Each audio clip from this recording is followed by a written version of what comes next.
François Closet, qui est directeur général adjoint d'une société qui s'appelle Altero, qui intervient dans le domaine de l'eau, l'environnement, les services publics, l'assistance aux services publics, l'aménagement du territoire et l'informatique. J'ai fait toute ma carrière dans le domaine de l'eau et l'eau représente 80% du chiffre d'affaires de notre entreprise. Donc, je connais bien le sujet et moi, tu m'as proposé d'intervenir sur le sujet du numérique.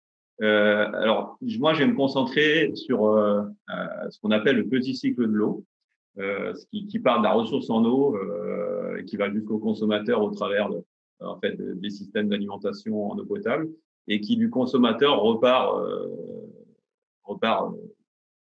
dans la nature ou dans des réutilisations comme tu nous l'as présenté au travers du cycle de l'assainissement. Le numérique, finalement, c'est la transformation numérique. On en parle beaucoup. J'ai pris cette petite BD strip qui résume bien le sujet. Finalement, on en fait depuis 30 ans. Alors maintenant, c'est cool.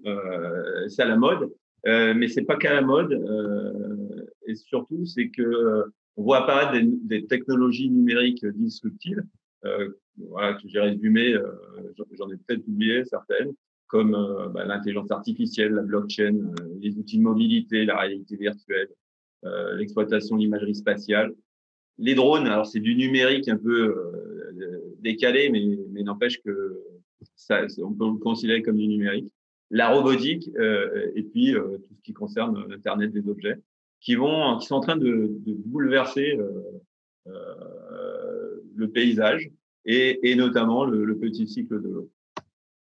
Alors, ce petit cycle de l'eau, en fait, il est soumis à quelques contraintes. Alors, le changement climatique, c'est celui dont on parle beaucoup. Mais si on est au niveau de ces infrastructures d'eau et d'assainissement, il y a, en tous les cas, dans les pays développés, elles ont été développées les 30 à 40 dernières années et il y a un vieillissement qui est patent. Et pour des questions de finances et de prix, on n'a pas forcément très bien géré ça. Et puis, il y a des problématiques de qualité de l'eau, de partage de la ressource dont tu as parlé, Nicolas. Et puis, il y a des objectifs de restauration des masses d'eau dictés par la réglementation, notamment européenne, avec un objectif d'atteinte du bon état écologique. Donc, tout ça, c'est pas simple. Et finalement, le petit cycle de l'eau, il a quelques challenges auxquels il nous a semblé important de préciser. Alors, si on se positionne au niveau de la ressource, où les activités vont concerner du monitoring et de l'allocation, eh bien, on a des challenges sur comment optimiser les prélèvements et puis ça nécessite de savoir faire de la prévision de la demande. Au niveau du traitement, où on a des activités de gestion de processus et de maintenance, eh bien, il y a de l'optimisation de procédés et de l'optimisation énergétique qui sont visées. Au niveau de la distribution de l'eau, où on a des activités de monitoring, de conduite des installations, de maintenance et d'intervention, un bon fonctionnement des réseaux, notamment l'intervention poursuite. Et bien, on a aussi besoin d'optimiser le fonctionnement des réseaux et de maîtriser les pertes, parce que la première ressource qu'on a finalement, c'est réduire ces pertes. Les pertes d'eau, en France, c'est 20-25%. Dans le monde, c'est 50%. Peut-être que plutôt que de développer des nouveaux prélèvements, de construire des nouveaux barrages, si on s'intéressait à cette ressource qui a déjà été prélevée et qui s'échappe des réseaux, on pourrait résoudre une partie des problèmes, notamment pour les pays du Sud.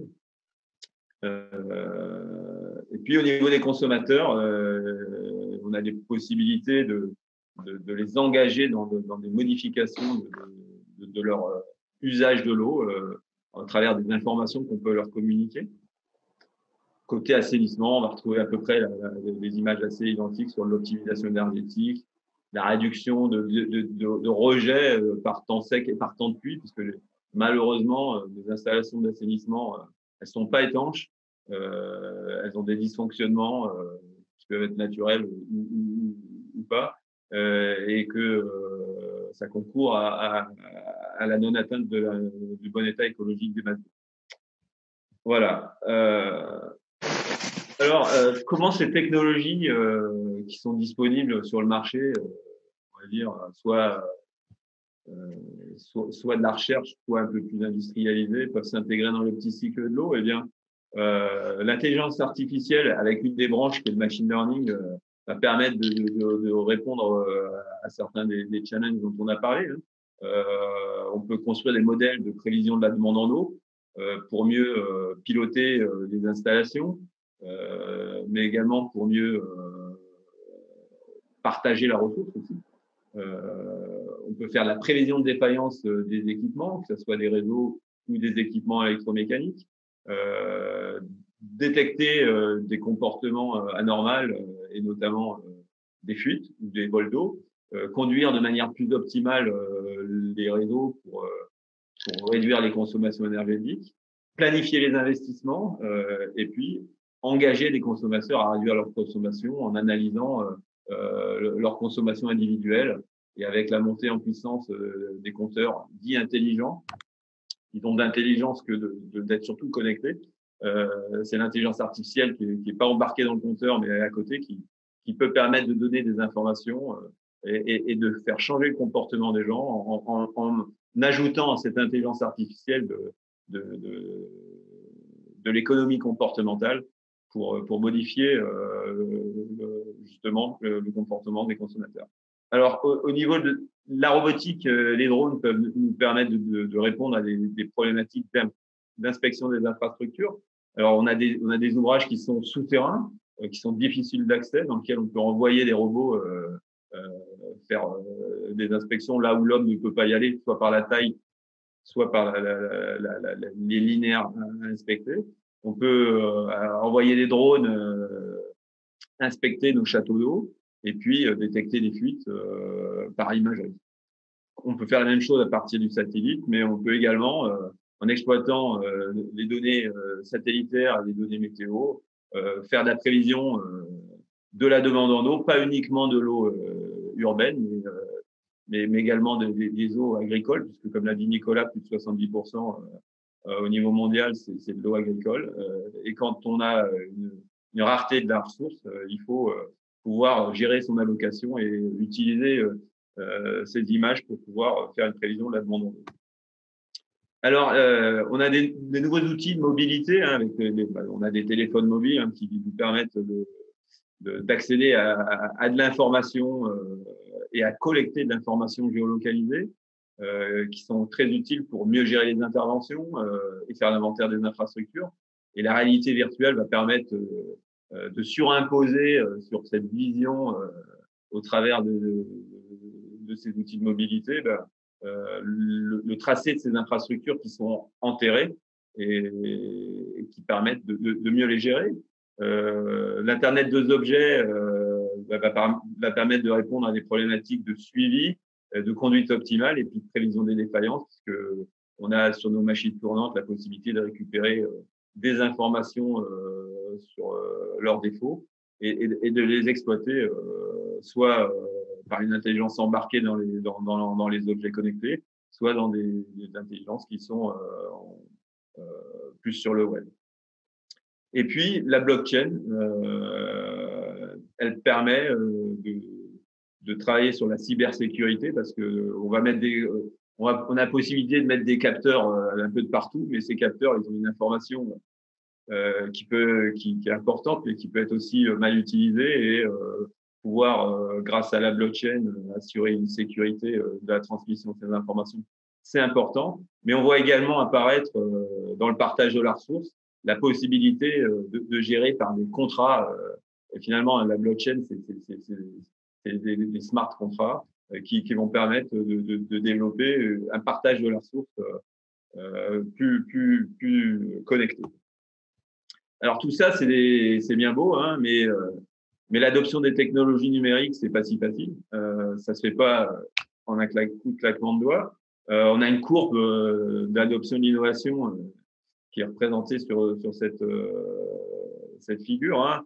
En gros, dans les technologies numériques dans le domaine de l'eau, on va dire qu'on est même pas encore à passer à la majorité précoce. Le monde de l'eau, c'est un monde qui est pas forcément, alors je vais être un peu sévère, très moderne et très geek.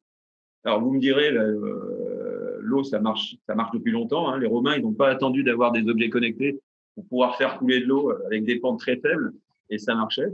Donc du coup, on a des freins à l'adoption de ces nouvelles technologies. Alors il y a des freins qui sont liés à la modalité de l'achat public. Et ça, c'est un peu étonnant, mais les acheteurs publics, quand il n'y a qu'une solution qui existe sur le marché, bah, ils sont un peu gênés parce qu'ils ont l'habitude de mettre en concurrence. On a des freins psychologiques des acteurs. Hein, mais je peux illustrer par le frein à la résistance au changement des agents d'exploitation qui n'aiment pas bien les objets, leur téléphone mobile, ils peuvent avoir l'impression d'être fliqués, puisqu'on sait à peu près en temps réel où ils peuvent être, même si ça leur permet d'améliorer la qualité du service qu'ils peuvent rendre. On a un autre frein qui est lié à l'organisation en silo des services d'eau et d'assainissement, parce que il y a une organisation en métier à l'intérieur de ces services, avec des perméabilités très faibles auxquelles on va rajouter des difficultés d'interopérabilité entre les différentes technologies dont on a parlé. Et puis, la crise économique touche aussi les collectivités locales qui voient leur budget limité, même si l'eau paie l'eau, c'est impacté. Et puis, au final, il y a également des problèmes de cybersécurité qui fait que tout ça ralentit un peu la diffusion, mais le sens de l'histoire est là et il faut aller vers ces nouvelles technologies. Voilà, j'ai voulu illustrer assez simplement ce que pouvait apporter le numérique dans le petit cycle de l'eau, et je suis à votre disposition pour répondre à des questions.